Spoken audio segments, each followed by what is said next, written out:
ओम शान्ति। आज हामी शिव र शंकर बीचको भिन्नतालाई जान्न गइरहेका छौं। त आजसम्म हामीले शिव र शंकरलाई एउटै भन्दै आइरहेका छौं कि उहाँहरू बीच कुनै पनि भिन्नता छैन। शिव भन्नु वा शंकर भन्नु कुरा एउटै हो। त यस बीचको जुन फरक छ, जुन ज्ञान छ, शिव र शंकर बीचको जुन ज्ञान, यो ज्ञानलाई आज हामी हजुरहरूको सामु स्पष्ट व्यक्त गर्न गइरहेका छौं। हजुरहरूलाई जानकारी गराउन गइरहेका छौं कि वास्तवमा शिव अलग, शंकर अलग हुनुहुन्छ। शिव र शंकरलाई हजुरहरू देख्नुहुन्छ, शिवलाई शिवलिङ्गको रूपमा देखाइएको छ, शंकरलाई यहाँ शरीरको रूपमा देखाइएको छ। शंकर तपस्वीको रूपमा हुनुहुन्छ, तपस्या गरिरहनु भएको छ र शिव निराकार ज्योतिबिन्दु स्वरूप जसको यादगार लिङ्गको रूपमा स्थापित गरिएको छ। शिव र शंकर बीच हामी भिन्नता कसरी देख्न सक्छौं त भन्दाखेरि हजुरहरूले देख्नु भएको छ, शंकरको मूर्ति सधैँभरि तपस्या गरिरहेको देखाइएको हुन्छ। शंकरलाई सधैँभरि तपस्यारत, ध्यानमा लीन, साधनारत व्यक्तित्वको रूपमा देखाइएको हुन्छ। अब यो जुन शिवलिङ्ग छ, शिवलिङ्गलाई हजुरले हेर्नुभयो भने पनि तीनवटा धर्काको बीचमा एउटा बिन्दु देखाइएको छ र पोइन्ट अफ लाइट, ज्योतिको रूपमा देखाइएको छ र यसलाई ज्योतिर्लिङ्गम भन्ने गरिन्छ। त ज्योतिर्लिङ्गम भनेको अर्थ के हो त भन्दाखेरि ज्योतिलिङ्गम अर्थात् प्रकाशको प्रतिमा स्वरूप भएको हुनाले उहाँलाई ज्योतिर्लिङ्गम भनिन्छ।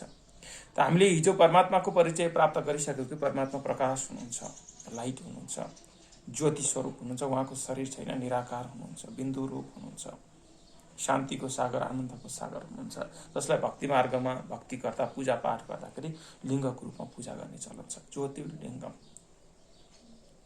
तर शंकरलाई हेर्दाखेरि हामी शंकरलाई तपस्या गरिरहेको छ र अगाडि शिवलिङ्ग देखाइएको हुन्छ। अब हामी आफै विचार गरौँ, जो व्यक्ति तपस्या गरिरहेको हुन्छ, साधना गरिरहेको हुन्छ, ध्यानमा लिन्छ भने ऊ कसरी ईश्वर हुन सक्छ, परमात्मा हुन सक्छ? उहाँ खुद तपस्या गरिरहनु भएको छ, अगाडि शिवलिङ्ग राखेर मनबाट जपिरहनु भएको छ ओम नमः शिवाय। अर्थात् शंकरको मनबाट ध्वनि निस्किरहेको छ ओम नमः शिवाय, अर्थात् म पनि शिवलाई नमस्कार गर्छु। शंकरले पनि शिवलाई नमस्कार गर्नुहुन्छ। अर्थात् ओम नमः शिवाय। ओम भनेको म भनेको आत्मा, नम माना नमस्कार, नम माना नमस्कार, शिवाय शिवलाई, म शिवलाई नमस्कार गर्छु। त यसको मतलब शंकरले नि ध्यान गर्दा कसलाई याद गरिरहनु भएको छ? एक निराकार शिवलाई याद गरिरहनु भएको छ। शिव अर्थात् कल्याणकारी। त्यसकारण उहाँहरू बीच भिन्नता। र हजुरहरूले सप्ताह लगाउँदाखेरि, घरमा पूजा लगाउँदा, रुद्री लगाउँदाखेरि पनि सुन्नु भएको छ होला पण्डितजीको मुखबाट, ब्रह्मा देवताय नमः, विष्णु देवताय नमः, शंकर देवताय नमः, तर शिव परमात्माय नमः। अर्थात् देवता अनेक हुन सक्छ, तर परमात्मा, ईश्वर, गॉड, भगवान, प्रभु चाहिँ एउटै छ, परमेश्वर जो चाहिँ एउटै छ, परमात्माय नमः। परमात्मा दुई हुन सक्दैन, देवात्मा अनेक हुन सक्छ, महात्मा अनेक हुन सक्छ, धर्मात्मा पनि अनेक हुन सक्छ यस संसारमा, तर परम आत्मा चाहिँ एक छ। ऊ निराकार ज्योति, आत्मा जस्तै पोइन्ट अफ लाइट छ, तर परम अर्थात् ऊंचा छ, सबै गुणमा सागर छ। त्यसकारण उसलाई परम ऊंचेते ऊंचा भनिन्छ, पतित पावन, सर्वका सद्गति दाता। अब हामीले यहाँ हेरिरहेका छौँ शंकर शिव। शंकर भनेको को हो त उसो भए? शंकर भनेको को हो त उसो भए त भन्दाखेरि शंकर एउटा तपस्वी व्यक्तिको यादगार हो, द्योतक हो, चिन्ह हो, प्रतीक हो। शंकर भनेको कुनै छुट्टै एउटा व्यक्ति छैन। शंकर भनेको एउटा त्यस्तो यादगार हो जसले परमात्माको यति याद गर्छ, यति याद गर्छ, यति याद गर्छ कि याद गर्दा गर्दा आफ्नो अस्तित्वलाई समाप्त गरेर परमात्मामा लीन हुन्छ। अर्थात् आफ्नो स्वरूपद्वारा परमात्मालाई देखाइदिन्छ। कुनै पनि व्यक्तिभित्र गुण छ, विशेषता छ, शक्ति छ भनेदेखि मान्छेहरूले भन्ने गर्छन् कि यो त भगवान जस्तै छ। अर्थात् उसको स्वरूपद्वारा शान्तिको, आनन्दको, शक्तिको, खुसीको अनुभव हुन्छ। त्यसकारण शिव र शंकरलाई एक भन्नुको कारण यो पनि हो कि शंकरले यति धेरै याद गर्नुभयो, यति धेरै याद गर्नुभयो, यति धेरै परमात्मासँग योग जुटाउनु भयो कि आफ्नो अस्तित्व नै समाप्त गरिदिनु भयो। अर्थात् म हुनुको अस्तित्व विलीन गरेर परमात्मामा आफ्नो स्वरूपलाई लीन गराइदिनु भयो। त्यसकारण शिव र शंकरलाई एक भनिएको हो। तर वास्तवमा शिव र शंकरलाई एक भन्न मिल्दैन। किनकि हजुर कसैको यादमा डुबिरहनु भएको छ र हजुरले आफ्नो अस्तित्वलाई बिर्सेर उसको यादमा मगन हुनु भएको छ। यसको मतलब यो होइन कि हजुर नै उहाँ बन्नु भएको छ, होइन। उहाँको गुण र विशेषतालाई हजुरले याद गरेर आफूमा अनुभव गर्न सक्नुहुन्छ, तर हजुर नै उहाँ बन्न सक्छ। जसलाई याद गरिएको छ ऊ बन्न सकिँदैन, तर उसलाई याद गर्दा गर्दा उसको सँगको रङ्गबाट ऊ जस्तै बन्न चाहिँ सकिन्छ। त्यसकारण शङ्कर एउटा तपस्वी व्यक्तिको यादगार हो, एउटा ध्यानी व्यक्तिको यादगार हो, एउटा योगी व्यक्तिको यादगार हो। त्यसकारण कि त शङ्करलाई यहाँ देखाइएको छ कि ध्यान मुद्रामा हुनुहुन्छ। अब शङ्करको जीवनमा हामी हेरौँ के त्यस्ता चिजहरू छन् जसको कारणले गर्दाखेरि शङ्करको यति ठुलो महिमा छ, ताकि परमात्मासँग समान रूपमा महिमा गरिएको छ शङ्करको। त भन्दा शङ्करको यहाँ हाम्रो जीवन हामीले शङ्करको चित्रमा हेर्दाखेरि देख्न सक्छौँ कि शङ्करको तेस्रो नेत्र, होइन। यहाँ दुईवटा आँखाको साथसाथै यहाँ पनि अर्को आँखा छ, अर्थात् हाम्रो भित्र आन्तरिक चक्षु, दिव्य नेत्र। किनकि परमात्मालाई यी दुईटा आँखाद्वारा देख्न सकिँदैन। परमात्मालाई देख्नको लागि आन्तरिक चक्षु चाहिन्छ, ज्ञान नेत्र चाहिन्छ, दिव्य नेत्र चाहिन्छ। त्यसकारण दिव्य नेत्रलाई खोलेर याद गरिरहनु भएको छ, अर्थात् ज्ञान नेत्र खुल्ला छ। त्यसकारण शङ्करको चाहिँ भ्रिकुटीमा पनि अर्को आँखा देखाइएको छ। अब अर्को देखाइएको छ शङ्करको, होइन, शङ्करको गलामा सर्पको माला देखाइएको छ। सर्पको माला देखाइएको छ किन भन्दाखेरि यो संसार पनि, यो समाज पनि, आजको समाज पनि के छ भन्दा विषाक्त छ। आजको समाजका यस्ता दृश्यहरू छन्, यस्ता सङ्घहरू छन् जुन सङ्घले, जुन दृश्यले हाम्रो परमात्मा याद गर्नै दिँदैन। तर यस्तो विषाक्त समाजमा बसेर सर्प जस्तै डसिरहेको छ, हरेक व्यक्तिले एकले अर्कालाई दुःख दिइरहेको छ, काँडाले जस्तै घोचिरहेको छ। त यस्तो दुःख दिने समाजमा बसेर पनि परमात्मालाई याद गरेर आनन्द मगन अवस्था, कुनै चिन्ता छैन, कुनै डर छैन, कुनै अशान्ति छैन, शान्ति आनन्द स्वरूप भएर परमात्मालाई याद गरिरहनु भएको छ शङ्करजीले। त्यसकारण के त सर्पको माला देखाइएको, सर्पको माला लगाएर नि डराउनु भएको छैन शङ्कर। अर्थात् यस्तो विषाक्त समाजको वरिपरि बसेर पनि योगी व्यक्ति डराउँदैन, आफ्नो सत्यताको मार्गमा चल्नको लागि कहिले पनि डराउँदैन। त्यसकारण के त शङ्कर त्यो व्यक्तिको यादगार हो जो चाहिँ के त विषाक्त समाजको वरिपरि बसेर पनि, बीचमा बसेर पनि परमात्मालाई याद गरिरहेको छ, यादमा ध्यानमा मगन छ। त्यसकारण के त अब अर्को देखाइएको छ शङ्करजीको नाङ्गो शरीर छ। नाङ्गो शरीरको अर्थ यो हो कि शरीरमा वस्त्र नलगाउनुको अर्थ के हो त भन्दाखेरि यसमा दुईवटा कुरा छ। एक त शङ्करजी हिमालय पर्वतमा के त कैलाश पर्वतमा बसेर तपस्या गरिरहनु भएको छ, अर्थात् त्यस्तो हिमालमा बस्दाखेरि पनि कपडा नलाइकन तपस्या गरिरहनु भएको छ। यसको मतलब उहाँ प्रकृतिजित हुनुहुन्छ। जो योगी व्यक्ति हुन्छ, जसले परमात्मालाई याद गर्छ, उसलाई गर्मी, ठन्डी, सुख दुःखको फिलिङबाट ऊ पर जान्छ, किनकि ऊ संसारको भानबाट उपराम हुन्छ, उपर, होइन, इन्द्रिय भन्दा पनि माथि जान्छ। अति इन्द्रिय सुखको अनुभव गरिरहेको व्यक्तिलाई प्रकृतिको सुख दुःखले, चिसो, होइन, गर्मीले छुन सक्दैन, यो भन्न खोजेको हो।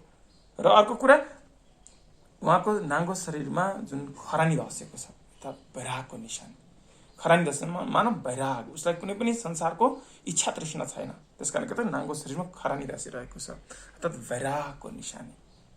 किनकि जो व्यक्ति वैरागी छैन, जो व्यक्तिलाई यो कुराको सत्य बोध हुँदैन कि यो संसार झुट छ, हरेक वस्तु व्यक्ति वैभवबाट प्राप्त सुख क्षणिक, अल्पकाल र विनाशी छ भन्ने कुराको जसलाई बोध हुन्छ, त्यो व्यक्ति नै ध्यान गर्न सक्छ परमात्माको। त्यसकारण संसारबाट इच्छा रहित अवस्था, इच्छा मात्रमा अविद्या अवस्था, इच्छा के उसको विद्या पनि छैन, त्यस्तो इच्छा मात्रमा अविद्या अर्थात् वैरागको निशानी खरानी धसेर तपस्या गरिरहनु भएको छ शङ्करजीले। र अर्को कुरा, शङ्करजीको जनै लगाएको छ। जनै मानव वा नियममा चल्नुहुन्छ। परमात्माले बिहान उठेदेखि बेलुका सुत्ने बेलासम्म हामीलाई जुन श्रीमत दिनुभएको छ, मर्यादा दिनुभएको छ, यसरी देख, यसरी बोल, यसरी सुन, यो चिज खाऊ, यो चिज नखाऊ, यो चिज, यो ठाउँमा जाऊ, यो ठाउँमा नजाऊ, योसँग सङ्गत गर, योसँग सङ्गत नगर, श्रीमत दिनुभएको छ परमात्माले। त्यो श्रीमतलाई सिरोपर गरेर सदा श्रीमतमा चल्नेवाला, मर्यादामा चल्नेवाला भएको हुनाले जनै देखाइएको छ। जनै देखाइएको छ सच्चा ब्राह्मणको निशानी। ब्राह्मण अर्थात् झुट बोल्दैन, ब्राह्मण अर्थात् गलत चिज, अशुद्ध चिज, रक्सी, मासु, माछा खाँदैन, चुरोट खाँदैन, खैनी खाँदैन, नियममा चल्छ। किनकि जनै लगाएको छ, नियममा चल्छ, मर्यादामा चल्छ।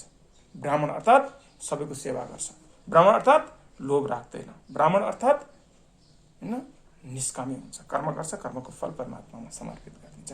त्यस्तो व्यक्ति भएको हुनाले, जसले यो कर्म गरेर परमात्मालाई याद गर्छ, उसलाई भन्छ सङ्कट। अब अर्को देखाइएको छ शङ्कर होइन बाघको छालामा बस्नु भएको छ। यसको त बाघ डरलाग्दो जीव, काम क्रोध लोभ मोह अहङ्कार यो चाहिँ विकार छ। योसँग लड्ने त आज मनुष्यसँग ताकतै छैन, डराउँछ मानिस, किनकि यो विकार विकराल रूपमा भित्र बसेको छ, आन्तरिक रूपमा बसेको छ। त्यस्तो विकारको पनि के त भन्दाखेरि त्यो विकारसँग युद्ध गरेर विकारमाथि विजय प्राप्त गरेर विकारलाई मारेर होइन मारिसके पछाडि पनि फालेको छैन, बाघलाई मारेको छ तर फालेको छैन, अर्थात् आफ्नो सिंहासन बनाएको छ। विकारमाथि विजय प्राप्त गरेर पनि विकारलाई होइन निस्तेज बनाएर पनि विकारप्रति घृणा छैन, विकारलाई नै सहयोगी बनाएको छ होइन। काम विकार काम वासनालाई शुभकामना शुभ भावनामा परिवर्तन गर्छ योगी व्यक्तिले। क्रोध जुन अग्नि छ त्यो क्रोधद्वारा खुद पनि जलिरहेको छ र अरू पनि जलाइरहेको, तर उसले क्रोधी योगी व्यक्तिले क्रोधलाई पनि योगमा परिवर्तन गर्छ, अर्थात् ज्वाला स्वरूप आफ्नो आत्माको ज्वाला प्रकट गर्नमा त्यो योग त्यो क्रोधलाई प्रयोग गरेर फाइदा लिन्छ। त लोभले के त मनुष्यलाई किराउँछ, तर शुद्ध लोभ राख्छ योगी व्यक्तिले। म परमात्मा समान बनूँ, परमात्मा दिएको सुख शान्तिको सम्पत्ति लिउँ, म पनि परमात्मा जस्तै गुणवान बनूँ, यो लोभ राख्छ। परमात्माको ज्ञान सबै लिउँ भन्ने लोभ राख्छ। यो शुद्ध लोभले उसको उन्नति भइरहेको छ। त्यसकारण लोभलाई पनि के गर्छ, सही सदुपयोग गर्छ। मोहले के त यो तेरो यो मेरो सङ्कुचित भावना एउटा सानो खाडलमा लगेर डुबाइदिन्छ मोहले। तर योगी व्यक्तिले मोह के गर्छ, सबै संसारिक चिजहरूबाट समेटेर मोहलाई परमात्मामा लगेर जोडिदिन्छ। अर्थात् त्वमेव माता पिता त्वमेव बन्धु सखा होइन, तुम्ही हो विद्या तुम्ही हो द्रविडम तुम्ही सर्व मम देव देव, अर्थात् सबै कुरा परमात्मा। त्यसकारण के त सर्व सम्बन्ध परमात्मासँग जोडेर मोहबाट पनि फाइदा लिन्छ। अहङ्कारले मनुष्यलाई घिराउँछ, तर के त उसले शुद्ध अहङ्कार राख्छ। शरीरको विनाशी चिजको सांसारिक चिजको अहङ्कार राख्दैन योगी व्यक्तिले, आत्माको अहङ्कार राख्छ। किनकि आत्मा आज शक्तिहीन भएको छ, आत्मा आज गिरेको छ। यसको अहङ्कार राख्नाले आत्मा उन्नति हुन्छ। कस्तो अहङ्कार राख, म आत्मा महान हुँ, किनकि जस्तो सोचिन्छ त्यस्तै बन्दै गए, म आत्मा पवित्र हुँ। सोच महान राख्छ उसले, आफ्नो आत्माभित्रको सोचलाई महान राख्छ र सांसारिक रीतिबाट निरअहङ्कारी निर्माण भनेर झुकेर सबैलाई सम्मान दिएर खुदभित्रको सोमानलाई खुदभित्रको के त आत्माको अहङ्कारलाई जागृत गर्छ र खुदको उन्नति गर्छ। त्यसकारण काम क्रोध लोभ मोह अहङ्कारबाट फाइदा लिनेवाला भएको हुनाले के त भन्दाखेरि शङ्करजीले चाहिँ यी चिजहरूबाट पनि फाइदा लिनु भएको छ। यी चिजहरू त्यसकारण के त बाघको छालालाई आसन फाल्नु भएको छैन, फाइदा लिनु भएको छ। मारेर पनि फालेको छैन, फाइदा लिएको, त्यसकारण बाघको छाला बढाएको देखाइएको छ। र अर्को कुरा यसमा देखाइएको छ कि शङ्करजीको शिरबाट चाहिँ गङ्गा निस्केको देखाइएको छ। अब भनिन्छ कि गङ्गाजी शास्त्रमा लेखिएको छ कि गङ्गाजी जब धरतीमा पहिलोपटक आउनुभयो त धरतीले गङ्गाजीको वेगलाई थाम्न सक्दैन। त्यसपछि भनिएको छ कि शङ्करजी बिचमा बसिदिनु भयो र शङ्करजीको थ्रु हुँदै जब संसारमा गङ्गाजी आउनुभयो त्यसपछि शान्त हुनुभयो। अर्थात् गङ्गाको त्यत्रो ठुलो वेगलाई पनि आफूले चाहिँ सहन गरेर संसारको कल्याण गर्नेवाला। यसको मतलब के हो त भन्दाखेरि गङ्गा माना ज्ञान रूपी अमृत, जसमा स्नान गर्नाले आत्मा पावन बन्छ। परमात्माले डाइरेक्ट यो संसारमा जब ज्ञान दिनुहुन्छ त मनुष्यहरूले यो ज्ञानलाई बुझ्नै सक्दैन। त शङ्कर भनेको कस्तो व्यक्ति हो त भन्दाखेरि परमात्माको डाइरेक्ट ज्ञानलाई लिएर आफूले विचार सागर मन्थन गरेर आफूले धारण गरेर संसारका कुन व्यक्तिलाई कसरी दिँदाखेरि सजिलो हुन्छ, सजिलो तरिकाले दिने, पाच्य तरिकाले दिने, परमात्माको ऊंचा शब्दलाई पनि सरल भाषामा ताकि मनुष्यले बुझ्न सकोस्। किनकि आजको मनुष्य संसारको काम क्रोध लोभ मोहमा फसेको छ, भगवानको ज्ञान बुझ्नै सक्दैन। त्यो ज्ञानलाई पनि सजिलो तरिकाले कसरी बुझ्दा हुन्छ, कस्तो किसिमको स्तरको व्यक्ति छ, त्यही अनुसार ज्ञान पस्किन जान्ने व्यक्तिलाई भनिन्छ शङ्कर।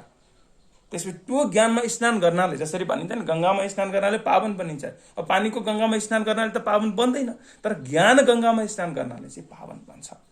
अब अर्को यसमा देखाइएको छ कि शङ्करजीको शिरमाथि चन्द्रमा अर्थात् शीतलताको निशान, शान्त छ, शीतल छ, उसको हृदय उसको बुद्धि उसको मस्तिष्क शान्त छ, तपस्यामा परमात्माको शान्तिको सागरमा डुबुल्की लगाएको छ र ऊ शान्त चित्त छ। र अर्को छ शङ्करजीको घाँटी निलो छ। शङ्करजीको घाँटी निलो छ। शास्त्रमा देखाइएको छ कि जब के त सागरको मन्थन भयो, त्यसमा चाहिँ असुर र देवताको झगडा भयो, त्यसबाट त्यहाँबाट चाहिँ के त भन्दाखेरि अमृत निस्किनुभन्दा अगाडि कालकोट विष निस्क्यो र त्यो विषले सारा संसारलाई घेर्न थाल्यो। त्यो विषले सारा संसारलाई चाहिँ के त तहस नहस बनाउन लागेको अवस्थालाई देखेर संसारको कल्याण अर्थ शङ्करजीले के गरिदिनुहुन्छ, त्यो विषै निल्दिनुहुन्छ। र शास्त्रमा देखाएको छ कि के त पार्वती दौडेर जानुभयो र शङ्करजीको गला दबाइदिनु भयो। त्यहाँ निलो भाग हुन देखाएको छ। त यसको मतलब के हो त भन्दाखेरि यदि संसारको कल्याण हुन्छ भने विषय पुग्न नै तयार, अर्थात् आफू मरेर पनि अरूलाई बचाउनेवाला, त्यस्तो व्यक्तिलाई भन्छ शङ्कर, त्यागी व्यक्ति उसो भन्छ शङ्कर। त हामी हेरौँ, आज हामी परमात्मालाई हरेक व्यक्तिले याद गर्छौँ, हर व्यक्ति चाहन्छौँ ईश्वरलाई याद गरौँ, ईश्वरको ध्यान गरौँ, तर हामी के शङ्कर बनेका छौँ? जबसम्म हामी शङ्कर बन्दैनौँ तबसम्म हामी परमात्मालाई यादै गर्न सक्दैनौँ। शङ्कर बनिसके पछाडि अनि बल्ल परमात्माको यादमा, गीतामा पनि भनिएको छ, हे अर्जुन, मलाई भक्तत्व आत्मा भन्दा पनि बढी ज्ञानीत्व आत्मा प्रिय छ, र ज्ञानीत्व आत्मा भन्दा पनि प्रिय योगित्व आत्मा। योगी अर्थात् किनभने योगी त मेरै स्वरूपको दूसरा नाम हो। शङ्करलाई किन शिवसँग तुलना गरियो त भन्दाखेरि किनकि उहाँले यति याद गर्नुभयो, आफ्नो अस्तित्व मेटाइदिनु भयो, अरूको कल्याणको लागि आफू मर्न तयार हुनुभयो, कुनै स्वार्थ राख्नु भएन, वैराग राखेर परमात्मालाई, संसारको कुनै इच्छा छैन, कुनै तृष्णा छैन, कुनै लोभ लालच छैन, कुनै पनि किसिमको झुट छैन। सत्य स्वरूप परमात्मालाई याद गर्नको लागि यी सबै यस्तो विषाक्त समाजको वरिपरि बसेर, यस्तो सर्प जस्तो डस्ने समाजको वरिपरि बसेर पनि हामी जब परमात्मालाई याद गर्छौँ भने तब बल्ल हामी पनि परमात्मा जस्तै बन्न सक्छौँ, तब बल्ल हामीलाई पनि शङ्कर भनिन्छ। ओम शान्ति।